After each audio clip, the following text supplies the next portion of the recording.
One of my favorite stories is about a group of Europeans who are exploring Africa, and they hire local guides to take them across the terrain.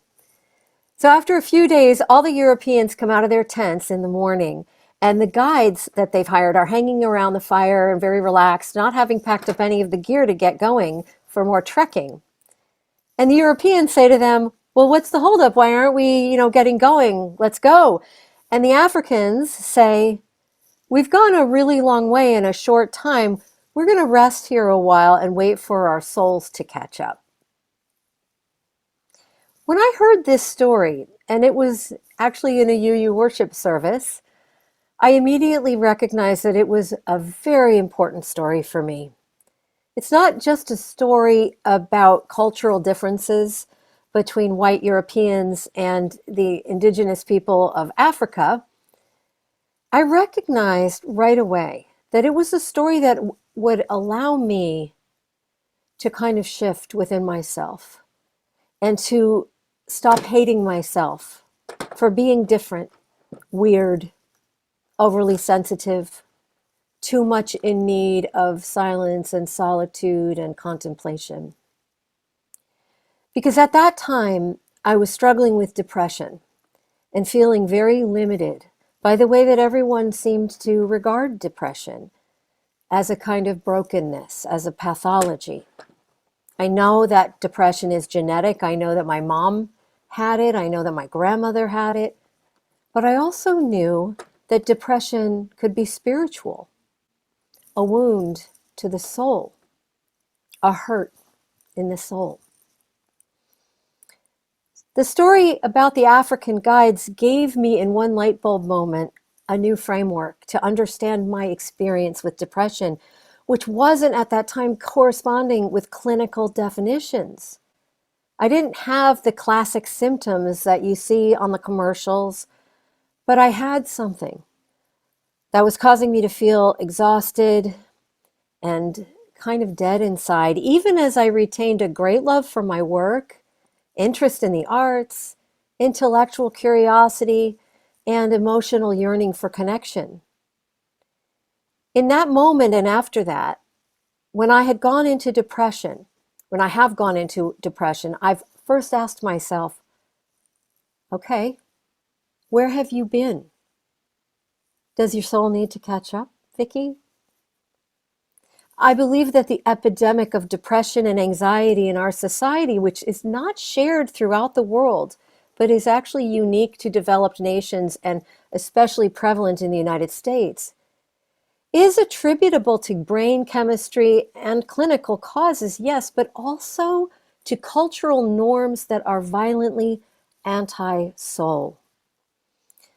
This isn't to suggest soul work as an alternative to clinical treatment, but to integrate clinical and medical models of psychological and emotional suffering with an understanding and a respect for the soul.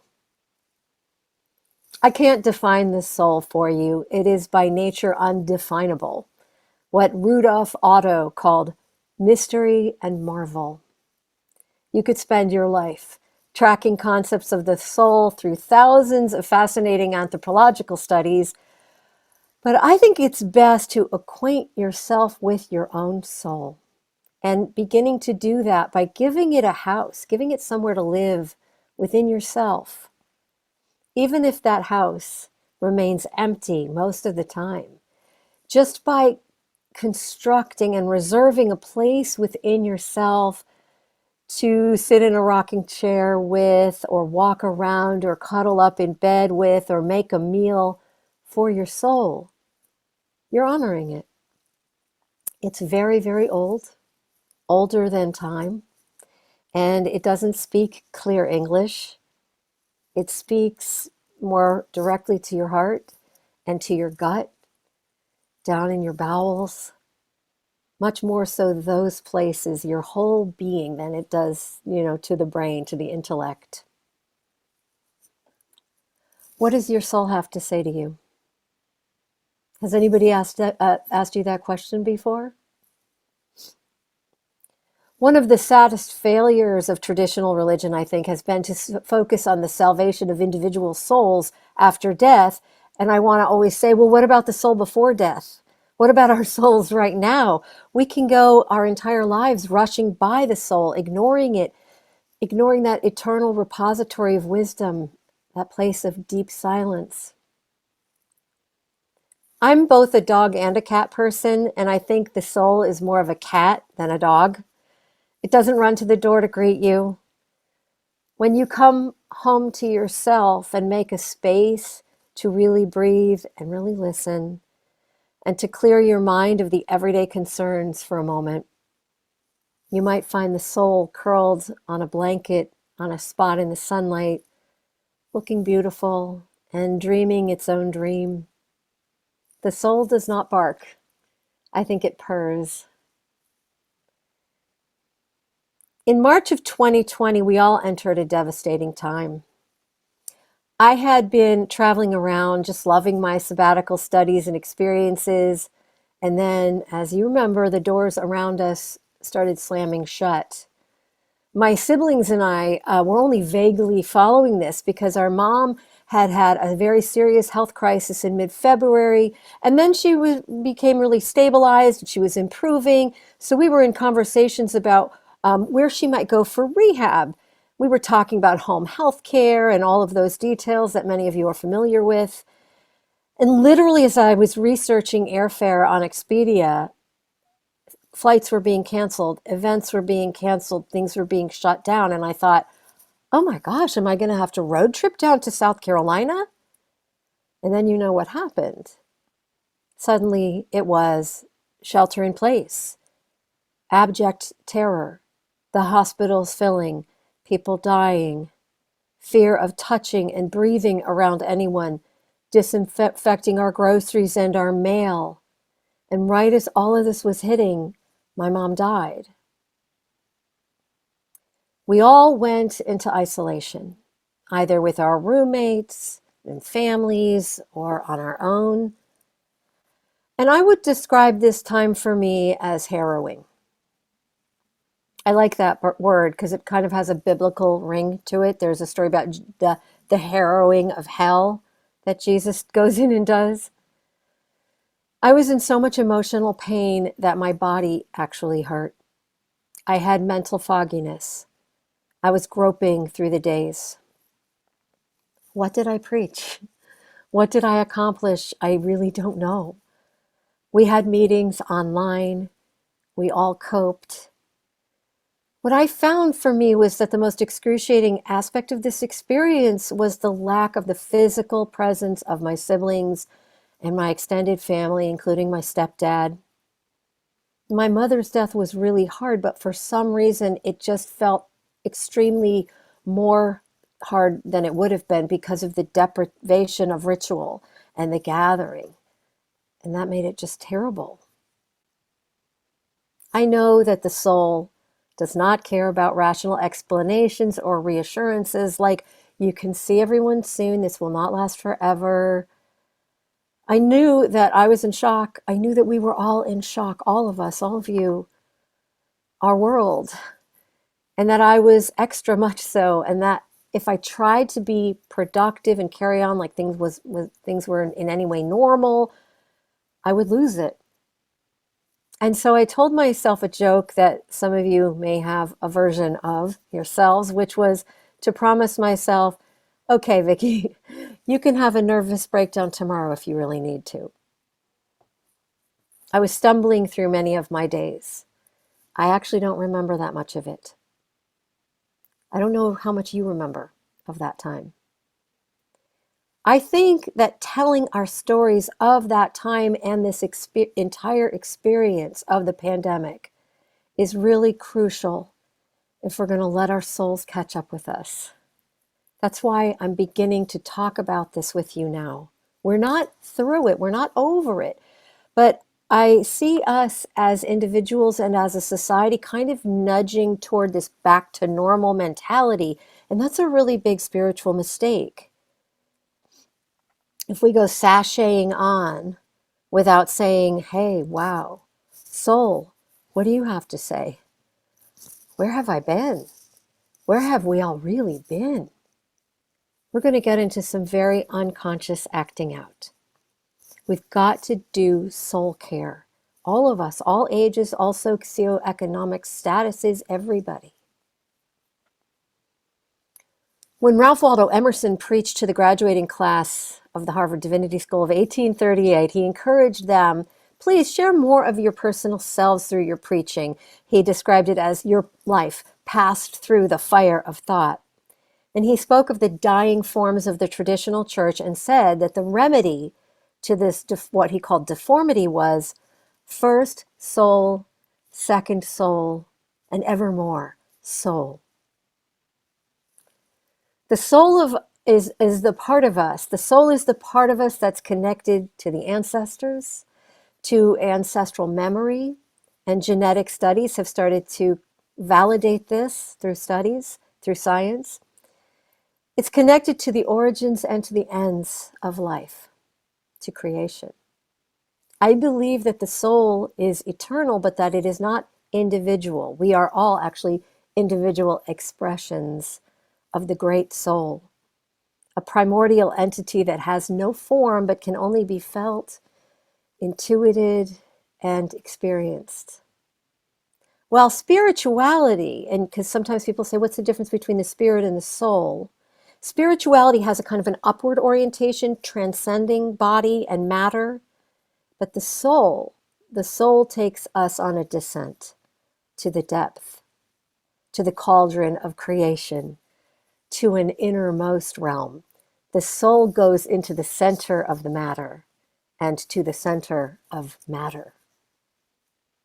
It would be an interesting project to find pieces of music that feel spiritual to you, transcendent, and then find some that are really soulful for you. What instruments would you choose? What singers, what pieces? Or maybe none. I listened to whale song a lot when I was having my worst days over the past couple of years, because music, there was no music soulful enough. It was like those whales and that ancient sound that really helped. I have vivid dreams every night, and I have for most of my life. So I've been recording and working with my dreams for many years.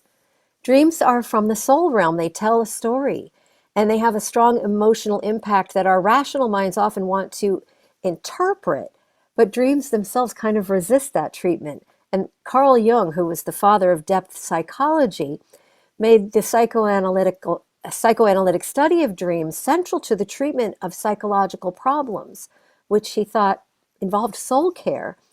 And he always said, don't try to shoehorn your dreams into some kind of interpretation by a book. Like if I dream of a fox, it means someone's lying to me. He said that we should befriend the dream and just spend time respecting the felt sense of it. And so that's what I do. And that was very helpful to my soul work in the last months and years of grief and isolation. So was working with tarot cards, which are very old archetypal images that work in patterns and create associations. So was reading folk tales and watching folkloric movies. And I include in that the Marvel comic universe and Star Wars, which deal with contemporary mythologies, but they repeat the same motifs as all folk tales and all hero stories. I immersed myself in stories that didn't have tidy endings, but left open-ended questions about what happened. Poetry, as many of you know, is an art form of the soul. It compresses language from explanatory descriptive sentences into image, associations, glimpses, intuitions, fragments that communicate a universe in a few carefully crafted phrases. Many of you have engaged in art making throughout this pandemic in an especially intentional way. That is also soul work. Cooking can be soul work. I do it in that spirit, letting my mind rest while my body chops vegetables and shapes dough. doing patterns that humans have been engaged in for a very long time, evoking memories of my mother and her mother before her and her mother before her, making pierogis, and the trees and the birds, and especially the ocean whispering against the beach. As I took walks to breathe fresh air and blink into the light, occasionally wondering, my God, what day even is it? All of those qualities of nature were soul friends, our soul friends, rooted, very old, very deep, very wise in their own ancestral wisdom and their earthiness. In her poem, A Little Bit About the Soul, Polish poet Wisława Szymborska writes that the soul doesn't see joy and sorrow as two different things, two different feelings, rather. It is with us only in their union. We can count on it when we're not sure of anything and curious about everything. I only want to say to all of you what Emerson said to those seminarians in 1838. First, soul, and second, soul, and evermore, soul. We have traveled and are still sojourning over a most unknown and exhausting terrain. Life itself is an arduous journey, pandemic strains and climate crisis notwithstanding. We have been taught and trained to push on, to forge on with constantly and consistently high expectations of ourselves, of those around us, institutions, and intimates. So I invite you, actually I beg you, stay around the hearth fire of rest and contemplation and inward listening for at least a while every day. Your soul needs to catch up.